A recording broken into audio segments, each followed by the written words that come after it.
following message has been issued at the request of the Federal Emergency Management Agency, in conjunction with the National Aeronautics and Space Administration. As of 10 minutes ago, NASA discovered that a specific section of the debris field in Earth's lower orbit has begun to fall down. The volume of the section is so large that it will not completely burn up during re-entry. NASA has only been able to approximate the trajectory of this section.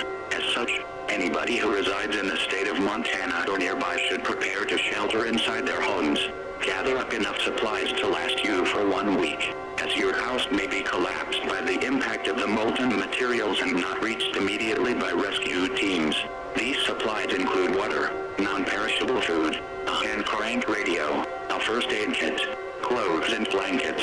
After you are done with gathering the supplies, head down into the lowest room of your home, preferably a basement. This is to increase the chances that you are not reached by the falling debris. It is estimated that you have approximately 1 hour before Montana and potentially nearby areas are impacted. This message will repeat until new information can be relayed. Stay tuned to media outlets for further information.